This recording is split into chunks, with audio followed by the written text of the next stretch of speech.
Olá, meu nome é Guilherme e eu vou dar uma breve introdução do que são áreas contaminadas e o comportamento de contaminantes em subsuperfície.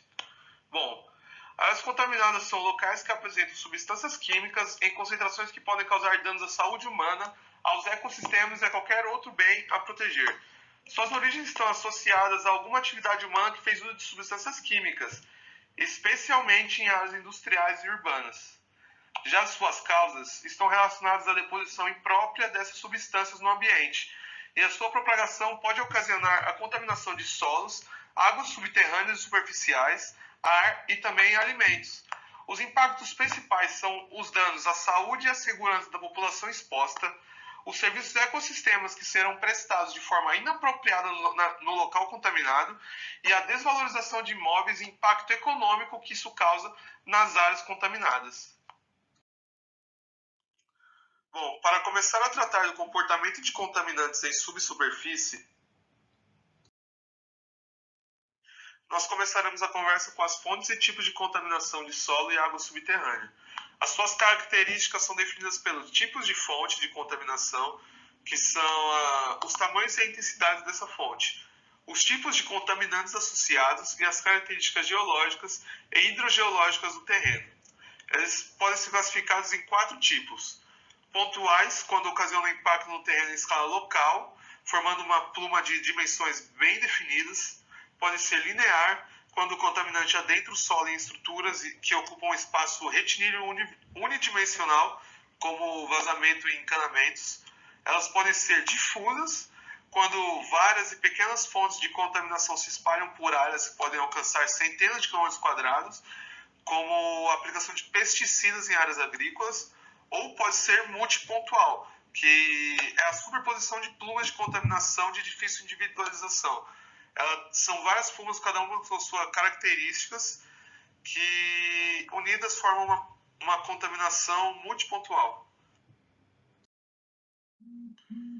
Os tipos de contaminantes são classificados em grupos grandes, que possuem características semelhantes. Entre eles, a carga orgânica, que seriam os esgotos, patógenos, como bactérias, nutrientes, especialmente o nitrogênio, sais inorgânicos, elementos radioativos, metais pesados, hidrocarbonetos de petróleo e compostos orgânicos sintéticos, sendo que esses últimos são os mais tóxicos para a saúde humana. No Brasil, os principais listas de contaminantes prioritários, bem como seus limites admissíveis em solo e água, estão disponíveis na decisão de diretoria da CETESB, bem como nessa resolução do CONAMA e na portaria do Ministério da Saúde, dispostas aqui na tela para consulta. A geoquímica dos contaminantes estuda a forma como o contaminante vai prevalecer no solo, dependendo de suas propriedades físico-químicas, como solubilidade, que vai definir a existência do líquido em superfície na forma de dissolvida ou em fase líquida não aquosa, a volatilidade, que é medida pela pressão de vapor e pela constante da lei de Henry, a adsorção, que é a afinidade como um contaminante dissolvido em água sofre retenção pelos sólidos do subsolo, e a sua densidade. Essa densidade vai ser importante quando a massa do contaminante ocorrer numa quantidade maior que a capacidade de solubilização da água intersticial. Essa vai prevalecer na fase líquida não aquosa. Se a sua densidade for menor que 1 grama por ml, vai ser uma fase líquida não aquosa leve. Se for maior que 1 grama por ml, vai formar uma fase líquida não aquosa densa.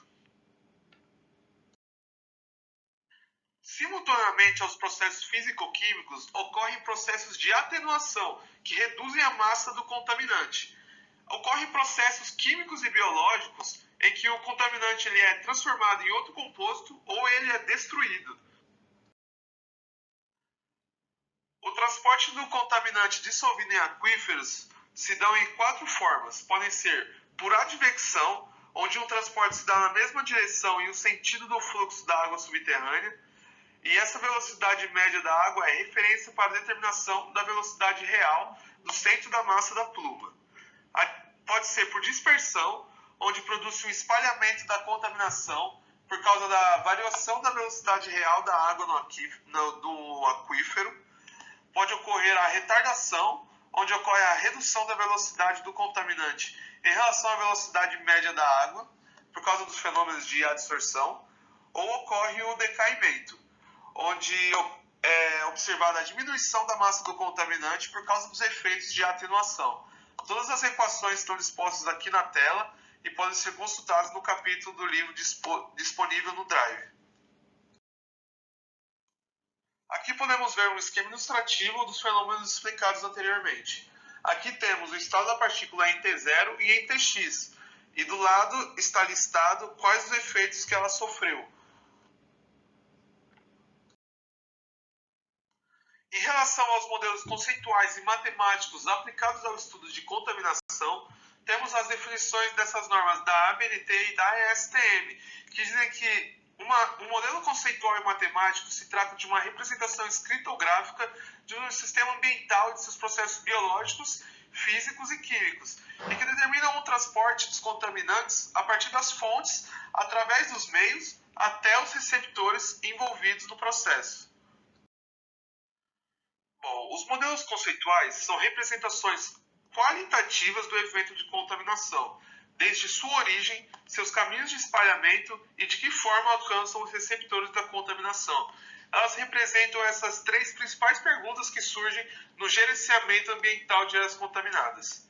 Já os modelos matemáticos são classificados como intermeios ou intrameios. Eles podem ser feitos em 2 ou 3 dimensões, dependendo da complexidade do problema. Podem ser usados ainda dados reais de monitoramento para a calibração de um modelo matemático, aferindo maior exatidão no prognóstico de comportamento futuro do transporte da contaminação.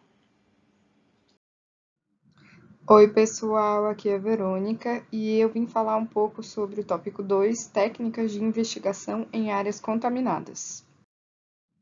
O que são essas técnicas de investigações em áreas contaminadas? Então, ela inclui a utilização de técnicas comuns a outras áreas de aplicação das geociências, tais como obras civis, mineração, pesquisa de petróleo e de águas subterrâneas, tais como investigações geotécnicas e geoambientais, levantamentos geofísicos, ensaios hidrogeológicos, e o plano de amostragem se trata do documento formal detalhado que relaciona as informações básicas para a realização da investigação de áreas contaminadas. Depende das hipóteses formuladas no modelo conceitual e também das características específicas do local, incluindo aspectos logísticos que, em alguns casos, podem determinar o uso de uma ou de outra técnica de investigação. Então, esse plano de amostragem geralmente é uma tabela que a gente vai preenchendo com as informações. Tem muitos planos de amostragem também que são regulados pela BNT. Então, agora eu vou entrar um pouco mais no detalhe das técnicas. Então, a primeira técnica que eu vou apresentar para vocês são as técnicas convencionais de resposta rápida. São técnicas de baixo custo que possibilitam a obtenção de informações sobre a área, predominantemente de maneira qualitativa, em uma densidade tal que subsidia o refinamento do modelo conceitual em um nível mais adequado para a formulação do plano de amostragem mais eficiente. Então, essa técnica de resposta rápida ela é regulada pela ABNT-NBR 15.515-2 de 2011 e tem inúmeras técnicas de resposta rápida, tais como levantamento geofísico, métodos de avaliação de gases, detecção de metais em solos de águas subterrâneas, caracterização hidroestratigráfica, kits de análise expedidas em campos e até métodos de operação em laboratório de campo. Agora eu vou falar um pouco de sondagens ambientais e coleta de amostras de solos. São métodos adotados para fim de reconhecimento no subsolo. Existem uma série de métodos de perfuração utilizados para a realização de sondagens ambientais. A escolha depende da característica da área, objetivo, vantagens e desvantagens de cada método. A BNT-NBR 15.492 de 2007, que regula, e os principais métodos utilizados para perfuração de solos são o trado manual, trado helicoidal oco, que é o Hollow Stem Auger, sistema de cravação contínua, que é esse Direct Push, que a gente vai falar um pouco, e para perfuração em maciços e rochosos seriam os rotativos mecanizados e os rotopercussivos. Então, como essas técnicas de sondagem são técnicas muito sensíveis, elas requerem uma série de cuidados, porque a gente não sabe o que a gente está perfurando. Então, preferência pela não utilização de fluidos de perfuração, uma vez que esses fluidos podem promover alteração física e química dos solos e águas subterrâneas interceptados, promovendo alteração das análises e a descontaminação constante de equipamentos de amostragem, a fim que não haja contaminação e que com isso a gente não pegue uma amostragem contaminada. A utilização de amostradores tubulares com liners, caso as amostras sejam analisadas quanto à presença de substâncias voláteis, e a utilização de procedimentos que evitem fluxos de materiais provenientes das camadas superiores contaminadas para as camadas inferiores não contaminadas. Entre esses procedimentos, destacam-se o revestimento das sondagens que, durante a sua execução, e o tamponamento de furos que não forem utilizados para instalação de postos de monitoramento. Então, eu trouxe aqui nesse slide alguns GIFs sobre técnicas principais de sondagem, para ilustrar um pouco melhor. Então, a primeira técnica é a sondagem Direct Push, que é com o uso de um equipamento, crava-se no solo um amostrador tubular, e dentro dele vai um tubo de polietileno, que é onde entra a amostra do solo durante a cravação. O segundo GIF são sondagem com trado manual, que é basicamente uma perfuração manual, geralmente um pequeno diâmetro e a profundidade rasa, utilizada para a coleta de amostras direcionadas aos ensaios de caracterização do solo em laboratório. Então, é uma técnica, eu diria, que requer um pouco mais de habilidades manuais. E eu trouxe uma das mais utilizadas, que é a sondagem à percussão SPT. E a gente fala bastante dela na disciplina de geotecnia da UFBC. Então, ele foi normatizado pela NBNT NBR 6484, que determina o perfil geológico da capacidade de cargas das diferentes camadas do subsolo, e também a coleta de amostras das camadas, a verificação do nível do lençol freático, entre outros. Então, a gente faz todas essas perfurações de sondagens para instalar poços de monitoramento. Então, esses poços são equipamentos instalados em furos de sondagem que permitem a obtenção de uma série de informações de aquíferos hectares, tais como algumas de suas propriedades físicas, a variação ao longo do tempo e da qualidade das suas águas. Então, a BNT NBR 15.495-1 de 2007 é que regula a instalação desses postos de monitoramento, e eles têm como objetivo remoção de partículas finas que estejam no pré-filtro ou que foram acumulados no interior do poço durante a sua instalação, restaurando a qualidade das águas alteradas pela perfuração e melhorando a eficiência hidráulica do poço. Essa daqui é uma foto que eu trouxe de um poço de monitoramento que a gente consegue ver no solo. Para ilustrar melhor, eu trouxe uma foto de um poço de monitoramento. Então, eles são construídos em tubos de PVC de 2 a 4 polegadas, em parte lisos, revestimento, e em parte ranhurados ou espiralados, filtros. A completação do poço é feita com pré-filtro de areia e selo de bentonita. As extremidades superiores dos poços recebem acabamento de cimento, um revestimento protetor e uma laje de proteção superficial em cimento ou concreto. Podem ter seção filtrante única ou serem do tipo multinível. A amostragem de águas subterrâneas é regulada pela BNT NBR 15.847 de 2010 e é a amostragem da água subterrânea no gerenciamento de áreas contaminadas e é utilizada para análise química das substâncias de interesse, constando a presença ou ausência de contaminação do aquífero freático. São monitorados parâmetros físico-químico, indicadores de qualidade de água, tais como temperatura, condutividade elétrica, potencial hidrogênico, potencial redox, oxigênio dissolvido e turbidez. Então, os métodos mais comuns, mais utilizados nessa amostragem são a purga de volume determinado por meio de balers descartáveis e bombas, a purga de baixa vazão e a amostragem passiva realizada por meio de um amostrador de membrana com água deionizada que permanece no poço por alguns dias até que ocorra um equilíbrio químico entre a água do poço e a água do amostrador.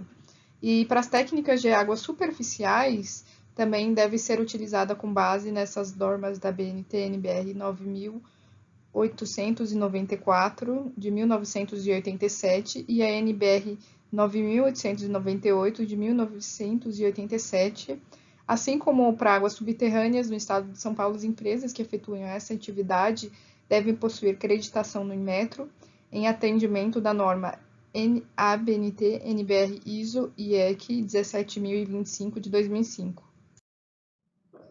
Falando sobre a amostragem de vapores de solo, são a intrusão de vapores que é resultante das atividades de empresas que contaminaram o solo ou águas subterrâneas em seus resíduos com contaminantes em estado sólido ou líquido, que podem evaporar e serem lançados em forma de vapor para o meio ambiente. Geralmente, esses vapores danosos migram através da camada do solo superficial, e os vapores em geral migram para locais de mais fácil circulação. Alguns exemplos dos seus caminhos preferenciais são conduítes, rachaduras no piso, encontro entre paredes e fundações, entre outros. Então, os métodos mais utilizados na amostragem de vapor de solo são a amostra de vapores que podem ser obtidas diretamente de sondagens por cravação de equipamentos a sondas Direct Push ou por meio de postos de monitoramento de vapores. Também podem se utilizar amostradores passivos que fazem uso do processo de sorção dos contaminantes. Nesse vídeo a gente trouxe a técnica que a gente acabou de falar, Direct Push, cravação direta para amostragem de solo. E ela é feita por uma máquina bem grande, perfura o solo.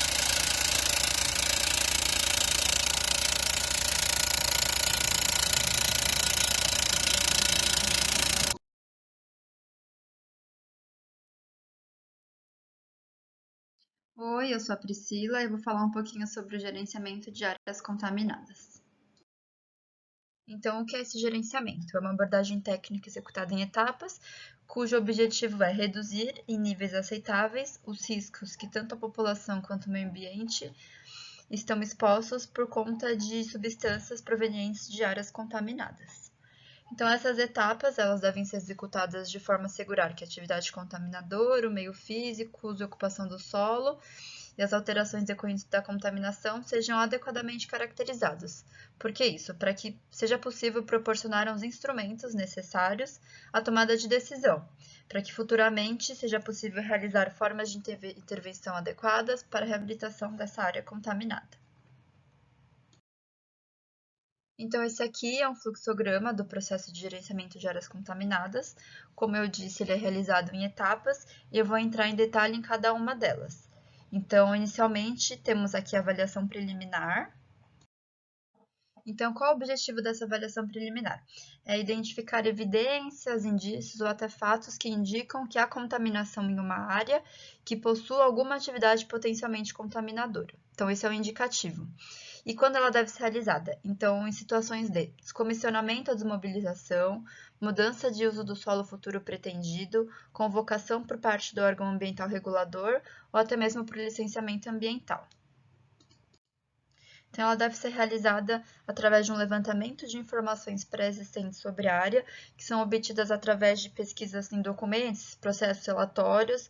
Exemplo aqui são processos de licenciamento ambiental, processos administrativos em órgãos ambientais, ou histórico de gerenciamento de resíduos e efluentes, entre outros documentos.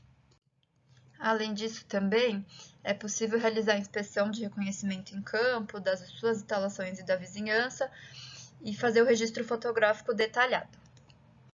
Então, é importante ressaltar que essa obtenção desses dados históricos ela deve ser realizada a partir da maior quantidade de fontes de informações possíveis de acessar, porque assim esse levantamento fica mais completo. Outro ponto importante aqui é que essa avaliação ela deve ter como base não só a atividade atualmente desenvolvida na área, mas também todas as atividades que historicamente já foram desenvolvidas e que elas poderiam ter eventualmente até contaminado o meio físico local. Então, após a consolidação de todas essas informações, é possível estabelecer o modelo conceitual inicial, que é o MCI. Então, o que ele prevê? É a existência de fontes primárias de contaminação presentes na área de estudo, ou a forma de liberação dos contaminantes, as substâncias químicas, mecanismo de transporte, entre outros itens. Então, esse modelo conceitual inicial ele vai subsidiar a elaboração do plano de investigação confirmatória, que é a próxima etapa. Então, feito isso, a área pode ser classificada como área suspeita de contaminação ou área com potencial de contaminação. Então, seguindo aqui no fluxograma, já comentei sobre a avaliação preliminar, então que a gente verifica se existem fontes suspeitas. E se caso de não houver, então já vai para a etapa final, que é o encerramento do gerenciamento. E se houver fontes suspeitas, então a próxima etapa é a investigação confirmatória. Então, essa investigação confirmatória tem como objetivo confirmar ou não a existência de contaminação das áreas com suspeita de contaminação e áreas com potencial de contaminação que foram identificadas na avaliação preliminar que eu comentei. E como ela deve ser realizada? Então, essas fontes primárias suspeitas de contaminação, elas são investigadas através de análises químicas de amostras coletadas de solo e de água. Então, essas concentrações máximas dos contaminantes são comparados com os padrões legais aplicáveis, que é o PLA, que consta na Resolução CONAMA 420/2009, ou até mesmo alguma recomendação pelo órgão ambiental.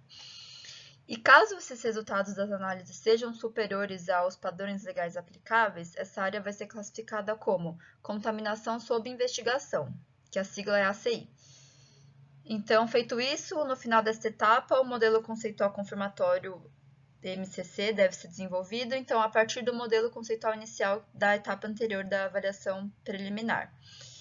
Em seguida, então, é elaborado o plano de investigação detalhada. Então, seguindo aqui com o fluxograma, a gente acabou de ver a investigação confirmatória. Então, se a concentração máxima for menor do que os padrões legais aplicáveis, ela vai direto para o monitoramento. E se, no caso, ela for maior do que os padrões legais aplicáveis, ela segue aqui na próxima etapa, que é a investigação detalhada. Então, qual é o objetivo dessa investigação detalhada? É caracterizar espacialmente a contaminação confirmada na etapa anterior. Então, considera o mapeamento do contorno das plumas de contaminação, tanto em planta quanto em profundidade, e também a identificação das regiões onde ocorrem as máximas concentrações dentro dessas plumas. E como ela deve ser realizada? Então, essa caracterização é realizada por meio da delimitação de suas dimensões e a identificação dos centros de massas das substâncias químicas de interesse, que são as SQI, dentro dessas plumas de contaminação. Então, também há a quantificação das massas das SQI e dos volumes contaminados. Além disso, devem ser definidas as taxas de fluxo de massa de contaminantes a partir das regiões onde estão presentes as fontes secundárias de contaminação. Então, anteriormente a gente viu as fontes primárias e agora aqui o foco são as fontes secundárias. Ao final dessa etapa, então, o MCC deve ser atualizado para subsidiar o próximo modelo, que vai ser o modelo conceitual detalhado, o MCD. Então, ele deve apresentar todo esse conhecimento obtido sobre a contaminação da área, a questão das plumas, do volume, como eu comentei. Então, essa classificação da área será mantida como ACI, área contaminada sob investigação, e a próxima etapa será desenvolvida. Então, essa área poderá ser classificada também como área contaminada em processo de remediação. Caso, durante os serviços de campo destinados ao mapeamento da contaminação, seja constatada a presença de produtos ou substâncias com reconhecido potencial poluidor em fase livre não aquosa. Então, essa classificação é somente para esses casos. Então, de novo, seguindo o cronograma, depois da investigação detalhada, vem a avaliação de risco. Então, a avaliação de risco à saúde humana tem como objetivo quantificar o risco associado à exposição de receptores humanos a substâncias químicas de interesse, identificadas em uma área contaminada durante o gerenciamento. Então, ela é dividida em várias etapas, como mostra o fluxograma. Então, essa primeira etapa de coleta, avaliação e validação de dados, ela considera esses dados e informações que foram disponíveis nas investigações anteriores. Algumas informações consideradas são o resultado das análises químicas das amostras coletadas, caracterização do meio físico e a caracterização do uso e ocupação do solo. Então, essa etapa de avaliação de exposição, ela caracteriza o cenário de exposição, que define os caminhos por onde a contaminação se desloca. Então, a partir da fonte primária, ela chega a uma população potencialmente exposta. Já a análise de toxicidade, então, tem como objetivo identificar as características toxicológicas e carcinogênicas das substâncias químicas. E a última etapa é a caracterização do risco, onde é quantificada as concentrações máximas aceitáveis. Então, aqui, após a avaliação de risco, se a concentração máxima for menor do que as concentrações máximas aceitáveis, ela já vai para a etapa do monitoramento. e se ela for a concentração for maior do que as concentrações máximas aceitáveis, ela vai para o plano de intervenção. Então, o plano de intervenção tem como objetivo a reabilitação da área em estudo para o uso pretendido. Ele é um documento que contempla um conjunto de medidas de intervenção definidas e dimensionadas em função dos objetivos a serem atingidos para a reabilitação da área em estudo.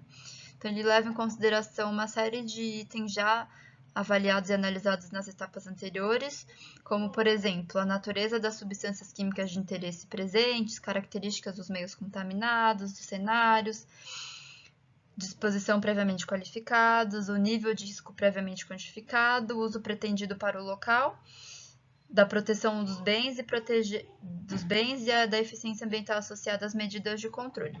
Então, nessa etapa, o monitoramento é bastante importante e deve ser realizado de forma contínua. Então, para que essas medidas de intervenção propostas nessa etapa sejam sempre calibradas e adequadas, se for necessário, claro, visando, então, assegurar esse atingimento das metas estabelecidas para a reabilitação da área contaminada para o uso previamente declarado. Então, aqui no plano de intervenção também é possível utilizar algumas ações institucionais de engenharia de remediação. Então, agora a gente vai para as últimas etapas, que são o monitoramento e o encerramento. Então, aqui as etapas finais, o monitoramento, que tem como objetivo comprovar que as metas de reabilitação continuam plenamente alcançadas ao longo de um tempo previamente determinado, e ele ocorre a partir do momento em que as concentrações de substâncias químicas de interesse se mantenham abaixo das concentrações máximas aceitáveis e padrões legais aplicáveis e que todas as metas ambientais estabelecidas sejam atingidas. E a etapa final é o encerramento e reabilitação, que ocorre após o período de monitoramento ambiental, quando as concentrações de SQI que eu comentei aqui no monitoramento apresentaram valores abaixo desses padrões e que todas as metas ambientais estabelecidas foram atingidas. Então, nesse caso, a área vai ser classificada como área reabilitada para o uso declarado, que é AR. Então, essa foi a nossa apresentação sobre áreas contaminadas. Espero que tenham gostado. Muito obrigada!